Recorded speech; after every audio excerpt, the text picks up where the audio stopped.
Enquanto estiver na consciência do homem natural, em algum momento algo dentro de você pode voltar-se para um ensinamento espiritual.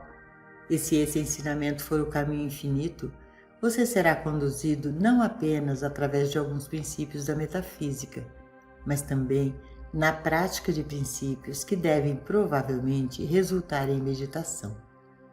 É na meditação que este vislumbre do reino espiritual é dado a você, porque na meditação você não está procurando coisas. Você não está buscando saúde, prosperidade ou companheirismo. Você está buscando o reino de Deus. E na hora em que pensais que não vem o Filho do Homem, o Cristo revela-se Ele mesmo. E então a graça espiritual assume o reino interior. Pode ser um vislumbre momentâneo ou não, que pode deixar você por dias e aparentemente não retornar. Mas se você está realmente determinado a seguir este caminho, você o manterá até que a consciência volte, não uma vez, mas de novo e de novo. Quanto mais vezes você a procura e quanto mais você a alcança, mais perto você está de viver mais no reino de Deus do que no mundo. A luz é dada para ser a luz. Às vezes as pessoas pensam que ao entrar na vida espiritual, elas deixarão o mundo do trabalho. Isto raramente é verdade, porque eles tomam sobre seus ombros a instrução dos estudantes, o trabalho de cura e todas as atividades conectadas com o ministério espiritual. Mesmo em uma atividade espiritual, você vai se encontrar em certa medida envolvido no mundo dos negócios, e alguns aspectos podem ser agradáveis e outros não tão agradáveis. Alguns aspectos do trabalho de ensino são muito agradáveis, mas alguns deles não são. Mas você mesmo estará vivendo cada vez mais no reino espiritual e cada vez menos no mundo.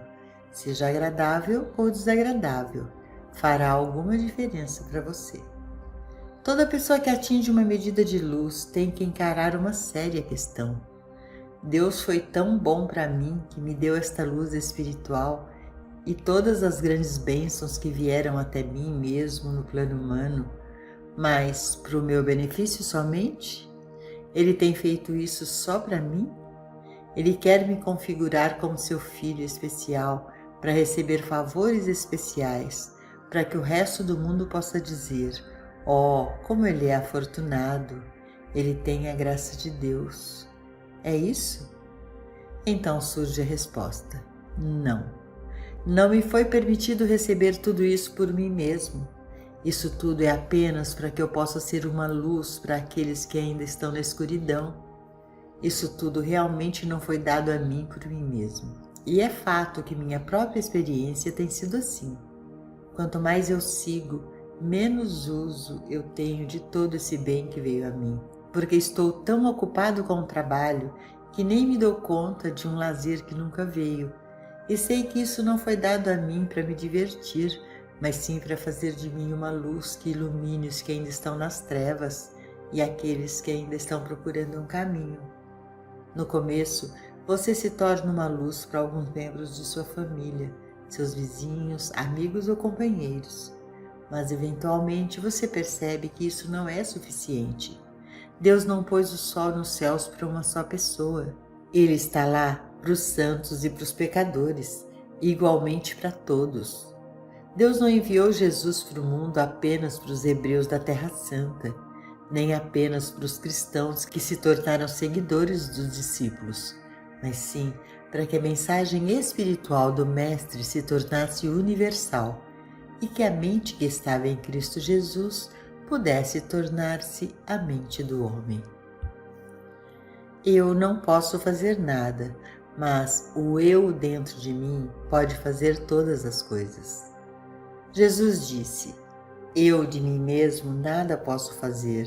Se eu der testemunho de mim mesmo, meu testemunho será falso. Agora você deve parar por um momento e refletir sobre isso, porque ao ler o Novo Testamento, você não terá que ir muito adiante até que você o ouça dizer: aquele que me vê, vê o que me enviou.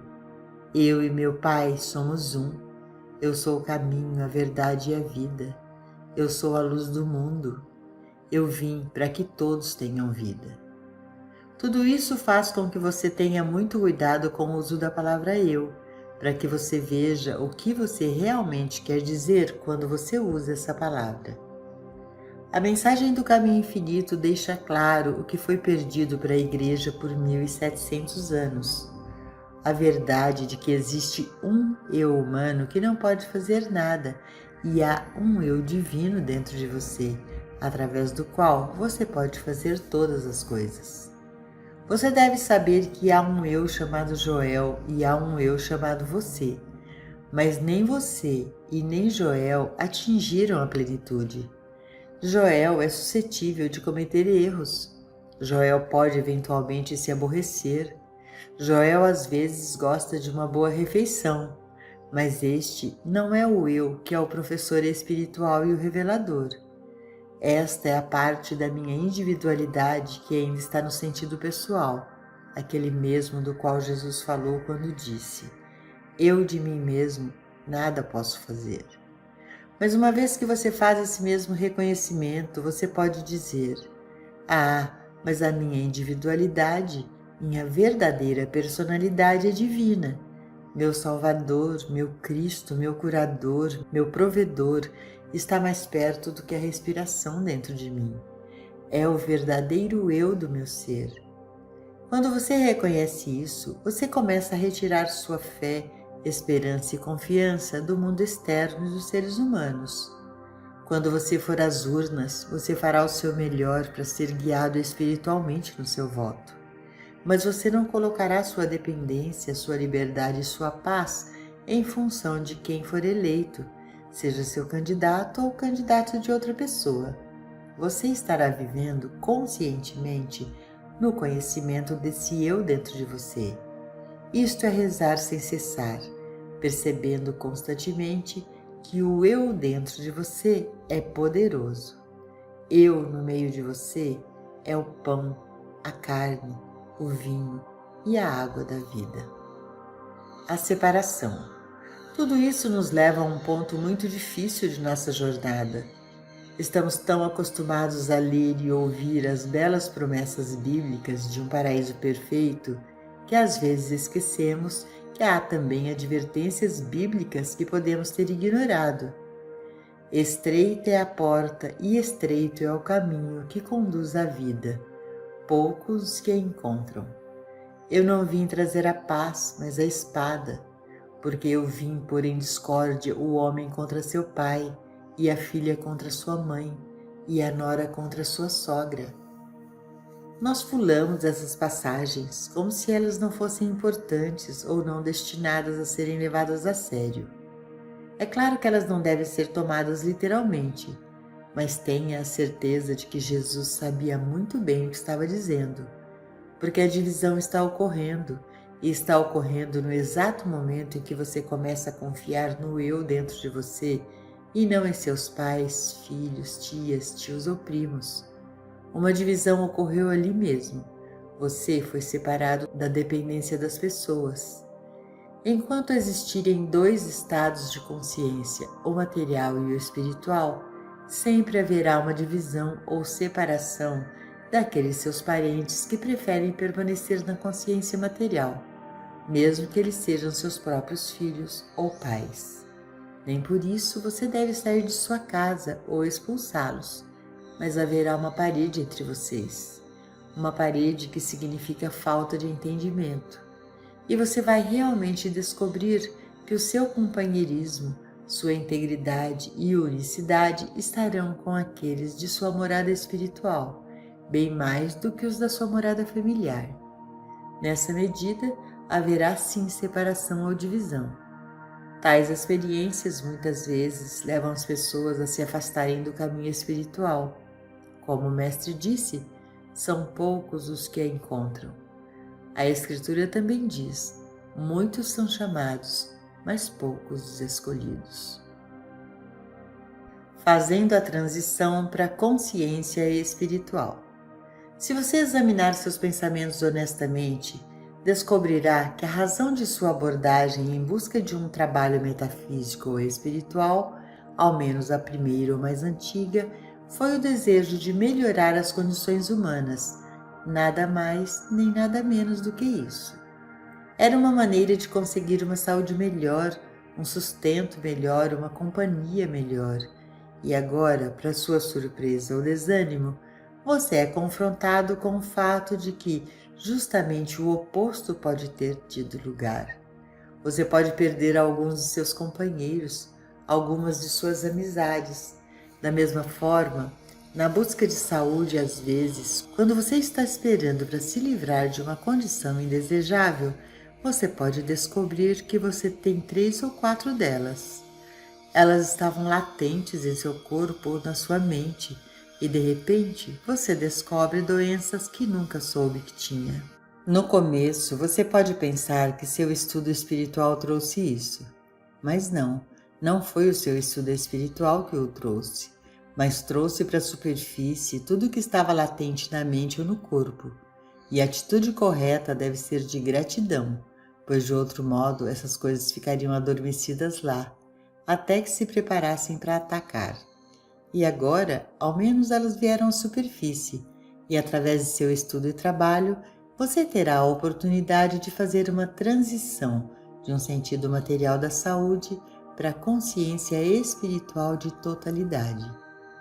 Também é possível que em sua vida metafísica precoce você tenha ficado satisfeito com uma condição desagradável que tornou-se agradável, um corpo doentio em um estado saudável ou um bolso vazio em um abundante.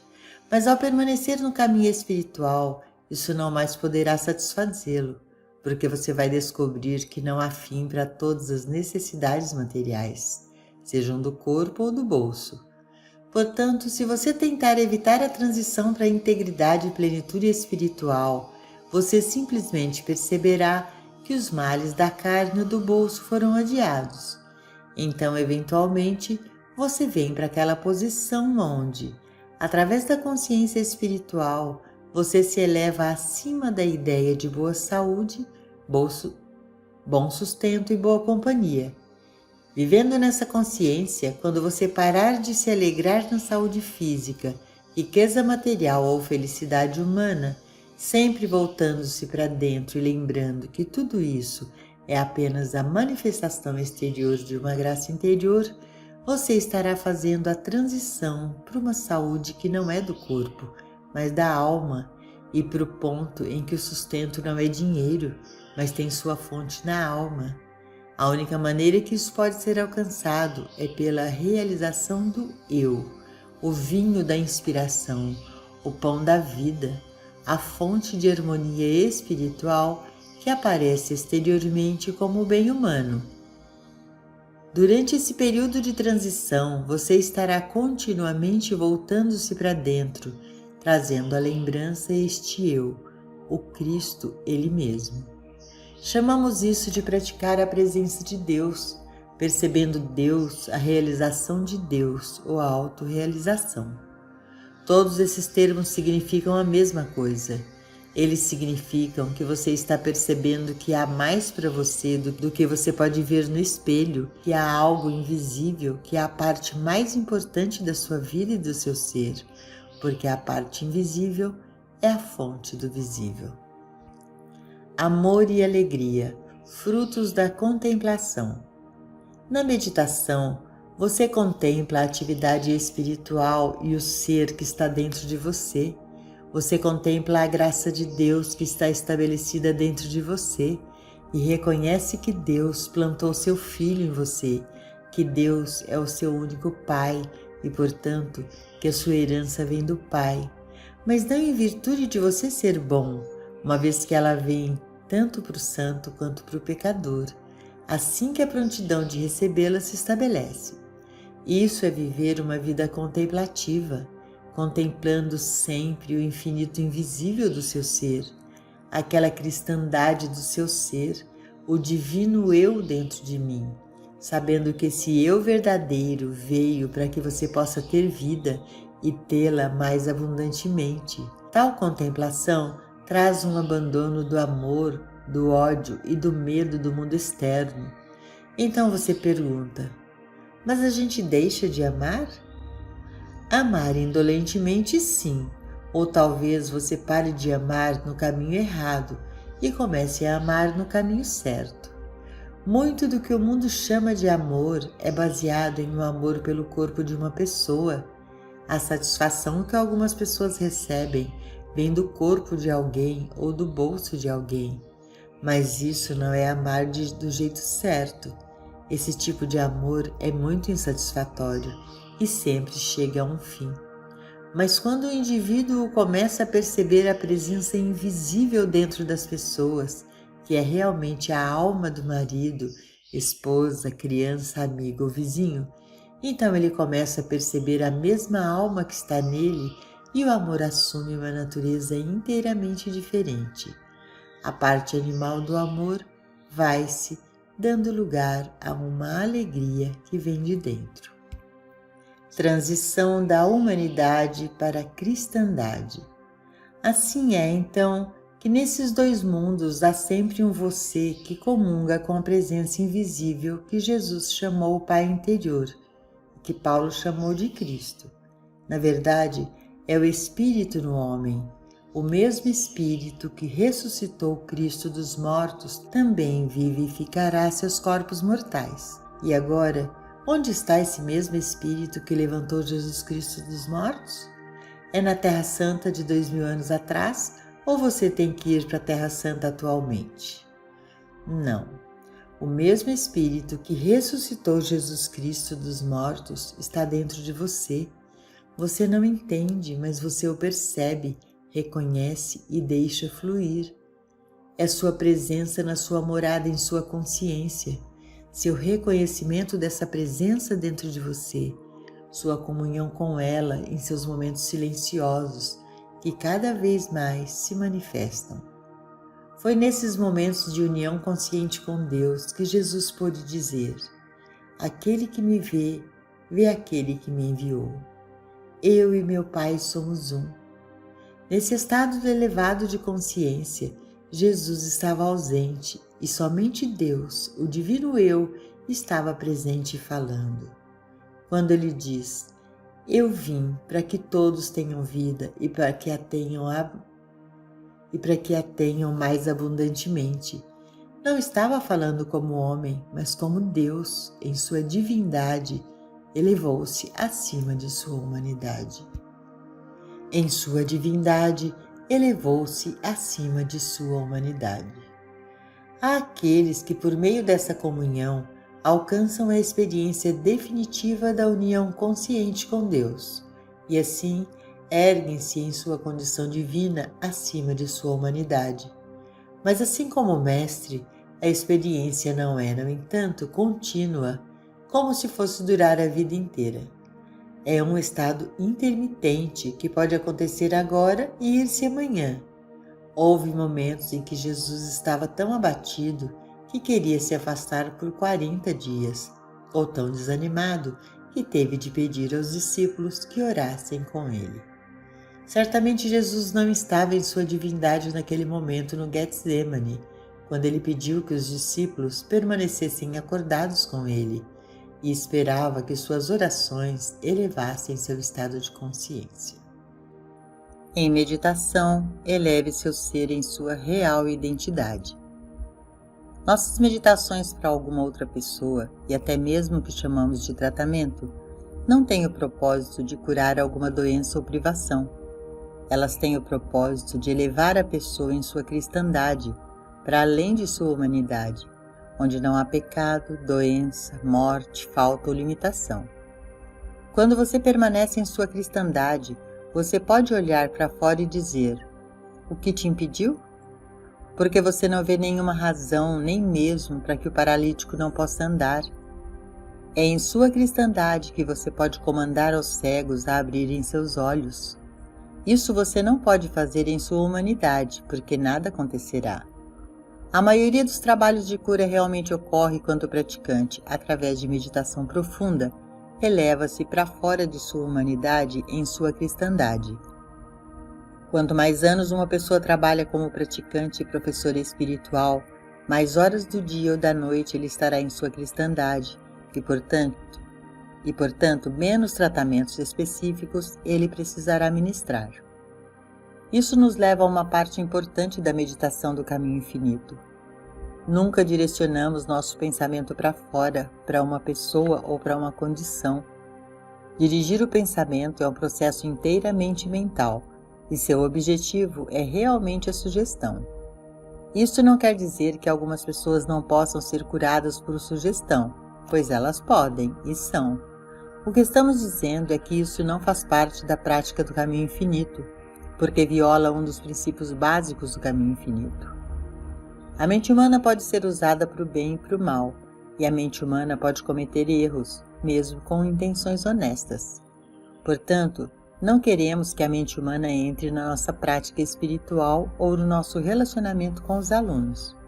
Na meditação, o eu pessoal que é Joel ou o eu pessoal de qualquer praticante deve deixar de influir, porque ninguém tem o direito de acreditar que ele mesmo tem o poder de dar qualquer coisa a uma pessoa. Se ele tivesse, onde Deus entraria? Depois de mais de 30 anos dessa prática, ninguém sabe melhor do que eu que não tenho nem prata e nem ouro, que das coisas do mundo eu não tenho nenhuma para dar.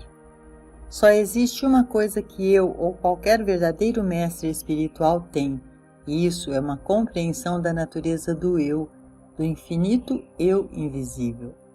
Portanto, quando eu meditar para você ou com você, eu não permito que você entre em minha mente, e eu mesmo não procuro me projetar em sua mente. O que eu faço é fechar meus olhos e subir diretamente para minha verdadeira identidade.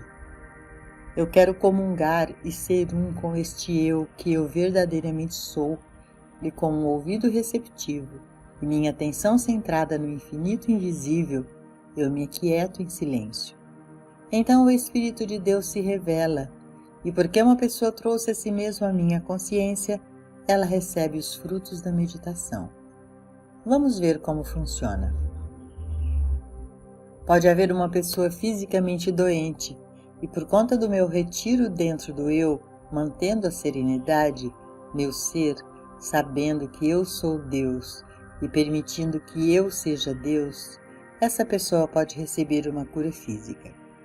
Mas outra pessoa pode receber uma cura moral ou uma cura financeira, e ainda outra um emprego ou uma cura das relações humanas. No entanto, eu não sei nada sobre isso. Quando você encontra alguém que você percebe ser realizado em Deus, esse reconhecimento do Cristo do ser desse alguém é uma indicação da sua receptividade, e é isso que dá a você o benefício da meditação dele. Você nem precisa estar na presença de tal pessoa para beneficiar-se do eu que ela é. O Mestre disse: tua fé te curou, tua fé, teu reconhecimento. Quem dizeis que eu sou? Eu sou Deus. Se você reconhecer que eu sou Deus quando você encontra um praticante, você não deixa de ser beneficiado. Mas se você achar que o praticante tem o poder de lhe dar algo, reter algo ou atrasá-lo, ou se você achar que o dinheiro tem o poder de comprá-lo, você está perdendo o caminho. O dinheiro é apenas uma ferramenta. Ele pode ser usado como expressão de gratidão, e nesse sentido não deixa de ser um reconhecimento.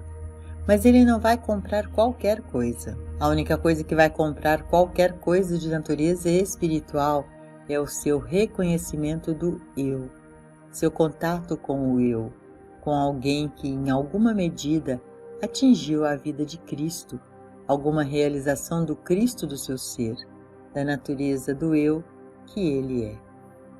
Ganhando nossa liberdade e perdendo nosso sentido humano de identidade no eu.